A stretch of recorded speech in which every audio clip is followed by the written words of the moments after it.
Last week, what we did, yes, we did practice. Yes, I could see that. So, how are you? Everyone is good. So, everyone is here. So, there was a boat man sailing the boat, and we claim we are fairly intelligent people. So, one intelligent guy was sailing in the boat, and the boatman was helping to cross the river, and that intelligent guy wanted to go to his home through the boat. So during the journey, the intelligent guy asked, "Do you know mathematics?" To the boatman, "No, no, I don't know.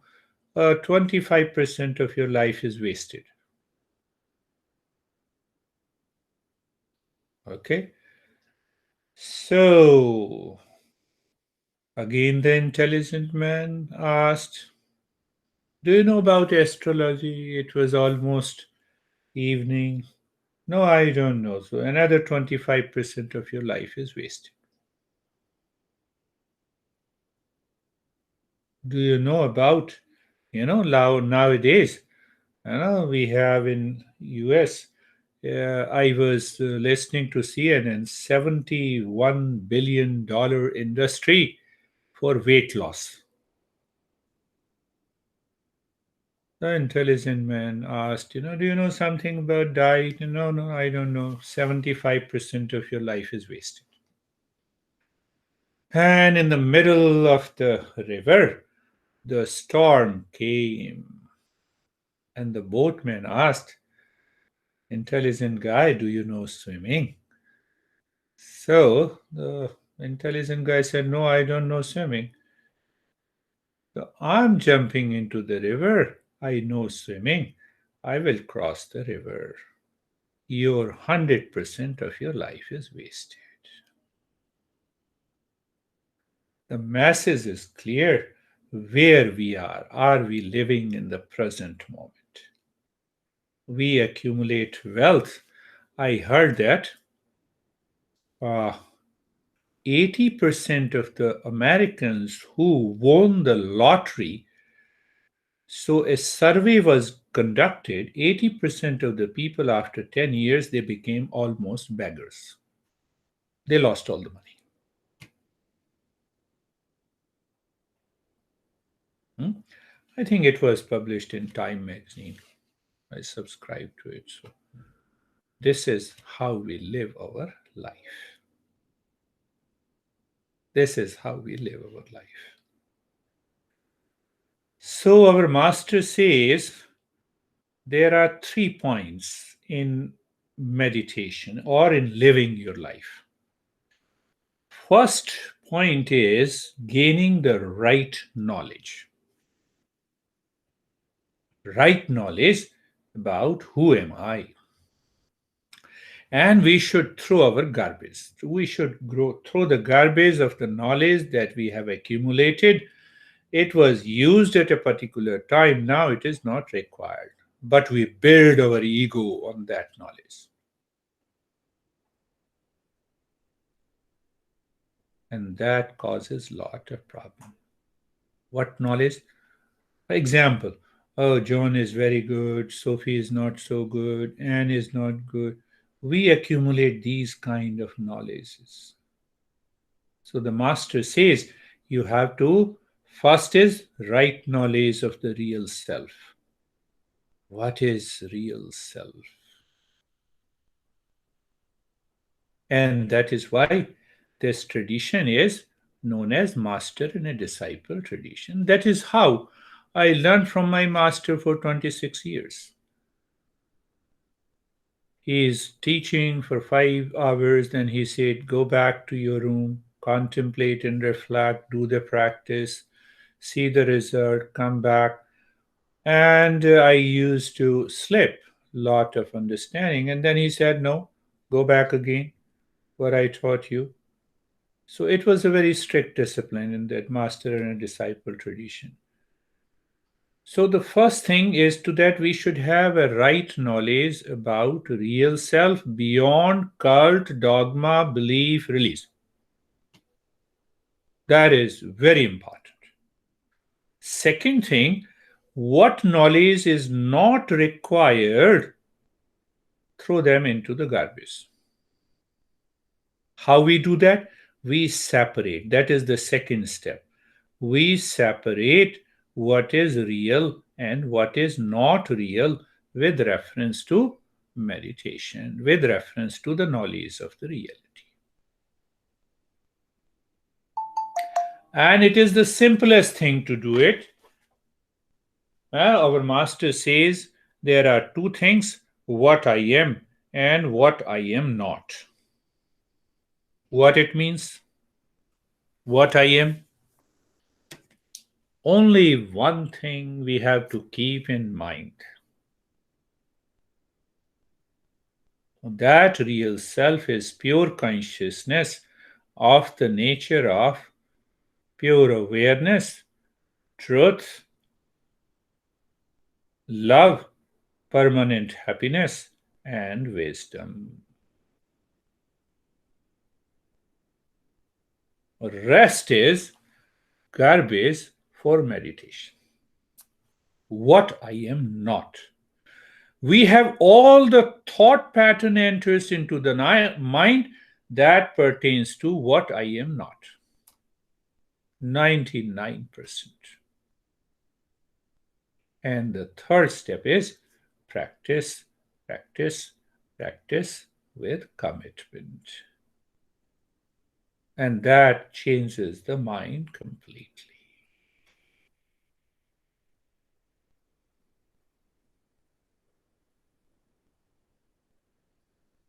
So if we pick up this sutra, the sutra says Viram Pratyaya Abhyas Purvah Sanskar Sheshonyah. The higher meditation is achieved when what happens in the mind? It appears as if the mind has stopped. The mind doesn't stop, but it appears the mind has stopped. It appears. Why? It appears because I see all the thought patterns are too far from me. They don't influence me. They don't dictate me anymore. Why? Because I see them. They are different. They are separate from me. Your house and neighbor's house. How many times you cares about the neighbor's house? Not at all. I know. I enter into my house, I come out, and I see them. Oh, neighbor's house, it's okay. Neighbor is okay. Hi, hello. Finished. Done. That kind of mind evolves in meditation. Any thought pattern. If the thought is not there, we cannot live. We cannot perform our daily activities. But these thoughts now are totally separate from me. I do not consider, or a seeker or a meditator, never, even in the dream, thinks that they belong to me. Because I'm not the thought. That is how the master says it appears as if the mind has stopped. And deeper inside, you experience the objectless state. And if you live into that objectless state, daily, when you are practicing with a commitment, what happens? The knowledge of the reality reveals in you. What is that knowledge of the reality? It may appear as choiceless awareness. It may appear as ecstasy in the form of permanent happiness. It may appear as pure knowledge, simply a knowledge. And it may appear as simple. There are 5 things: pure awareness, truth, love. That love. So when that love expresses outside, it becomes the compassion. That is what Buddha is saying. and we talk a lot about compassion. I know you. Yes. You know me. Yes. You know your house. Yes. Now see, pay attention. This is the knowledge. Knowledge about you, knowledge about house, knowledge about car. But all these are not me. I know Anne, but Anne is not me. I know Sophie, John, Mead, but I am not none of them. Pay attention. Who is the knower? Who is the knower? Who is the knower? So, for to be the knower, what is the first thing that is essential, mandatory? Consciousness. If there is no consciousness, I don't know anything. You see, remote. Remote is a matter. It is inert. It does not have consciousness, so it does not know itself and it does not know me. Simple? Simple. So when I say I know you, mind always gives too much of importance to other than me. What we need to do? You need to do nothing. Just become aware. Who is the knower in you? And that knower is consciousness. That consciousness does not have any thought. It is the consciousness borrowed by the mind, and then the mind recognizes an object. Then I have a knowledge of the object. Am I speaking little complex? I'm trying to make it simple. So now you have to, the knower is consciousness and it is knowledge. Knower is consciousness and consciousness is knowledge. This is what this master is saying. Let us understand in a different way. I know you. Consciousness is there in me. That consciousness expresses itself in the form of a knowledge.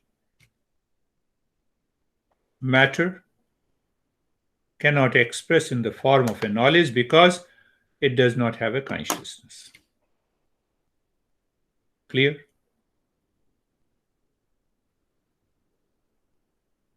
So when I say I know you, I am conscious.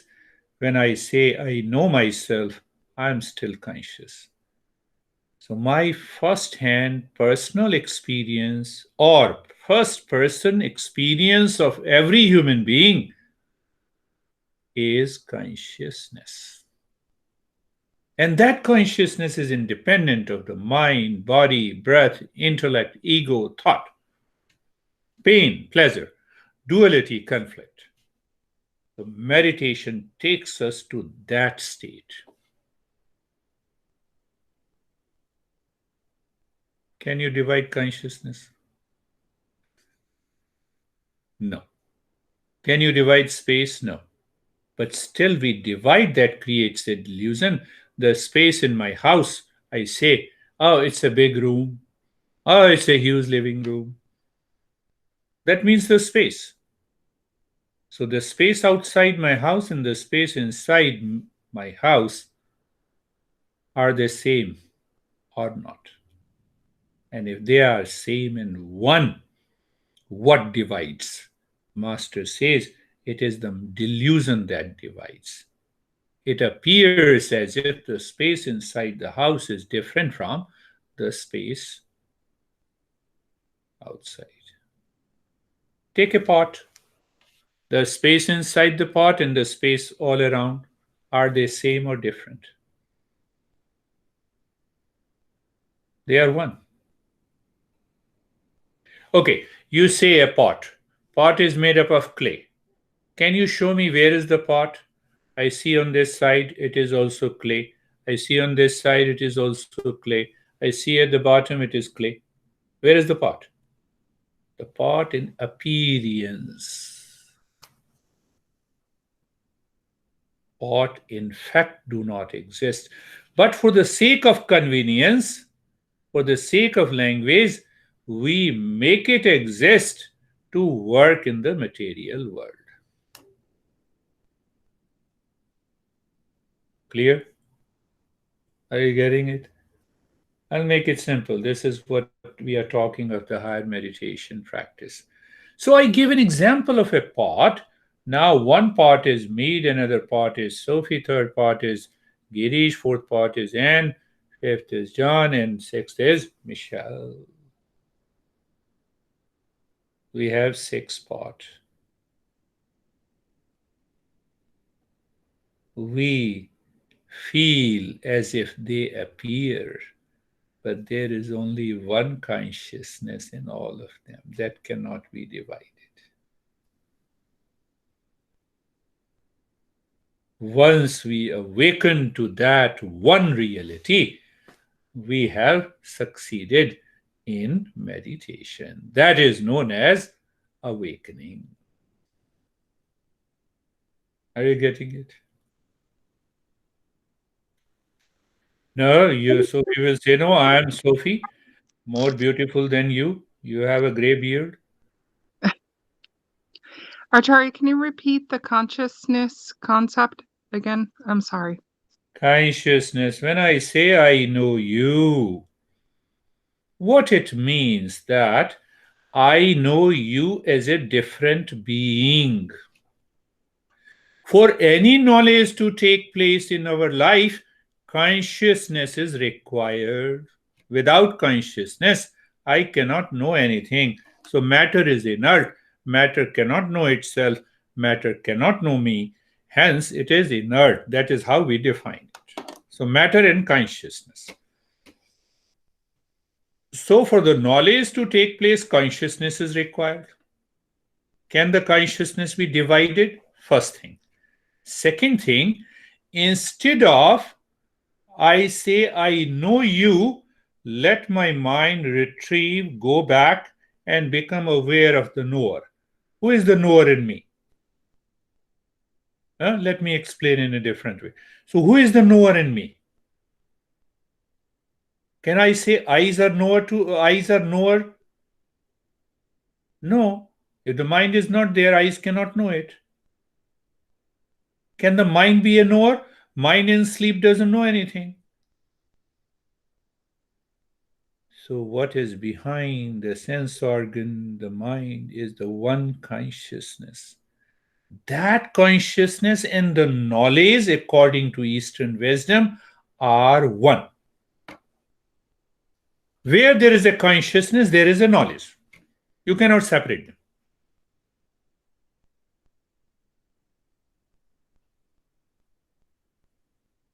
And that consciousness, when we reach there, going behind the mind, then it is known as awakening. Another way that I explained about the pot.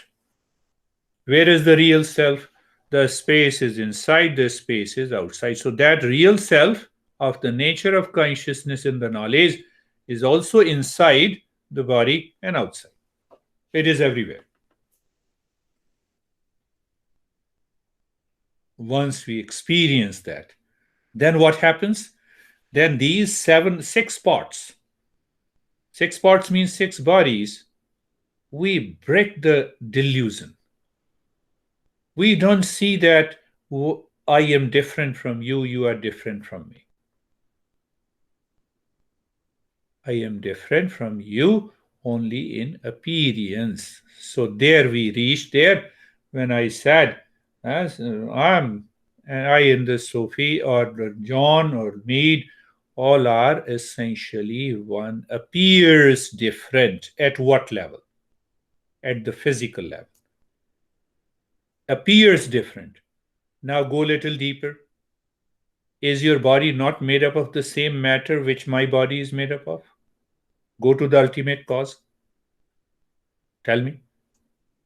Maybe because of pigmentation, whiteness, shape of the nose, eyes are different, but matter is one.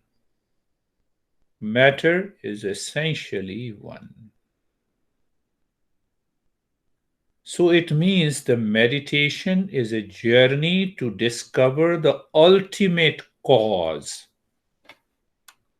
where the journey ends. There is an ultimate cause of everything, and that ultimate cause is the pure consciousness.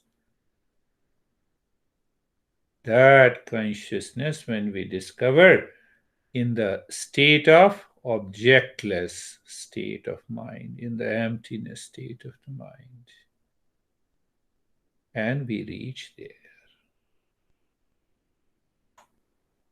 So this is what this sutra says. Can you think of it? He wrote this sutra 2600 years ago. And we are still juggling. Oh, whether the brain is the seat of consciousness. Then we say we have two portions of the brain, hypothalamus. Oh, whether it is the seat of the consciousness or not. And some people say consciousness is the product of matter.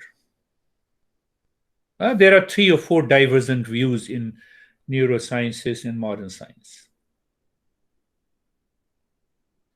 Eastern wisdom says, as you go deeper, when the mind lives into the state of objectless, means the mind does not want to know the world outside. Mind wants to know behind the mind. And once you realize and awaken to that state, you feel, you see, you know, you discover our real nature. This is what this says, the 2 stages of higher meditation.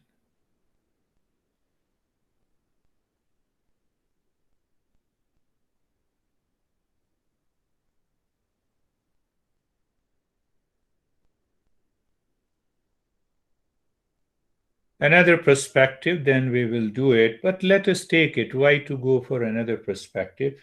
When we chant the mantra Asato Ma Satgamaya, it is a word, different words, makes a sentence or a phrase, right? Every word is different and separate, but the moment it is spoken, it becomes a sound. And the sound is all pervading. Are you getting it? I'm making things not complex. The moment I said John or Sophie, for the mind, it is separate. John and Sophie words are separate. But the moment I have spoken, it is converted into a sound. Because I have spoken.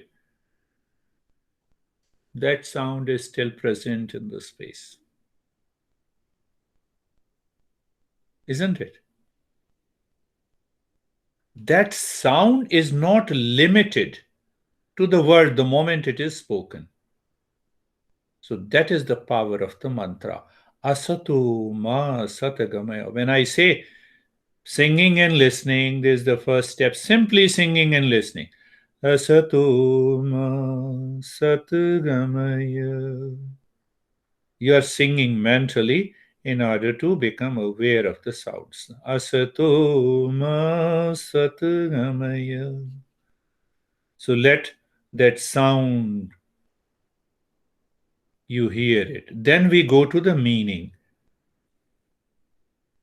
When I say John, in this group, sound, then that sound has a meaning. Hey John, how are you? So you don't accept the John, no one becomes, more attentive. Do you see that? The meaning, sound, meaning, and then meaning goes to the essence. What is the meaning? Applied knowledge. Asato ma satgamaya. We are trying to go a little deeper. If it would not work, I will change the practice. So 3 times we do it Asato ma satgamaya with the singing and listening. Second, then 6 times we do it for meaning. Asatoma, moving from the false that appears true, but it is not true. So I go to the meaning. Moving from the false to the truth. What is false? Where there is a division, that is false. Where there is a duality, there is a false.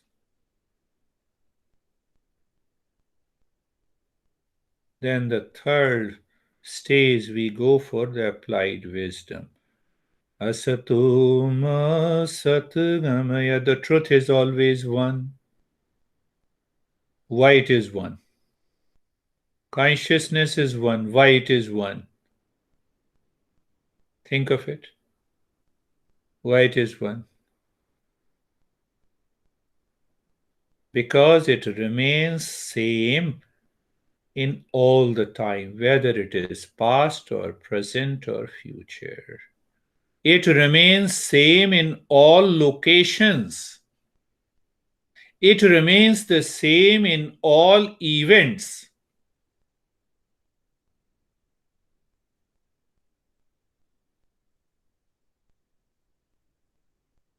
And as an I, that I remains the same in all locations. It remains same in all the times. What changes? Body changed, breath changed, mind changes, intellect changes, our perception changes, but that I, deep inside, remains the same. Discovery of that I is meditation.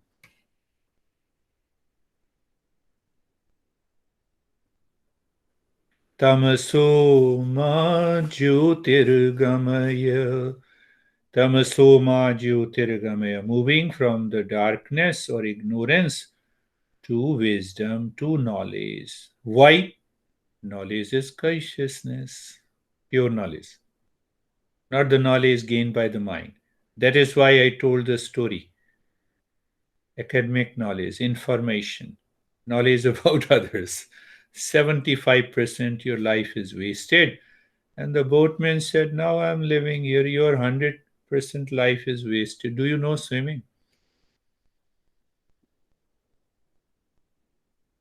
And the third, moving from the freedom for the mind to freedom from the mind. We are always seeking freedom for the mind.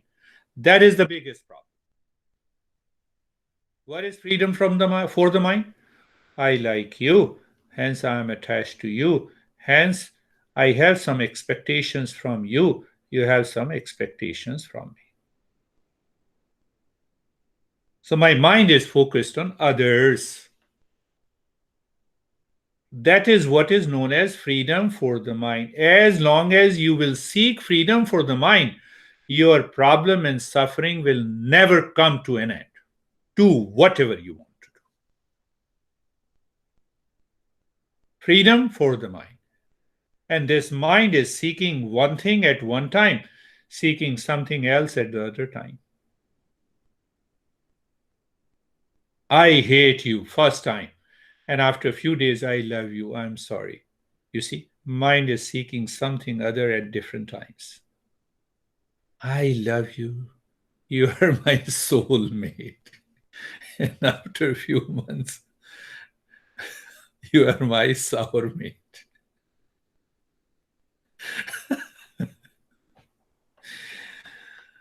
I can tell you, if you ask your mind, do you believe your honey 100%? Don't answer me. You tell from your heart. That 100% trust can never take place from the mind on others. whether you may sing a long song for your honey or your son or your kid. Why? The mind is of the nature of doubt. Mind divides. So when we transcend the mind, freedom from the mind. Mind, whatever you say, let it be as it is. Let me go behind the mind. That is the meaning of the third mantra. Mrityorama amritangamaya.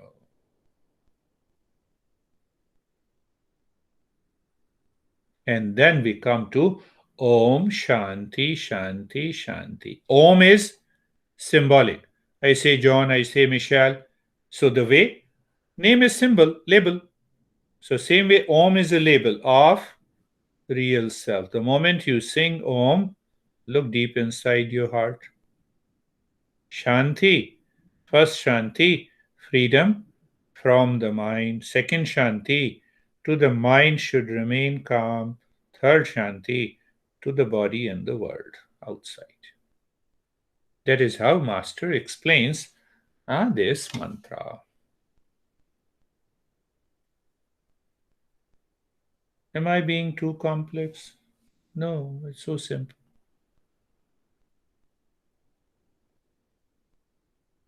Let us start our journey of meditation and see where we stand.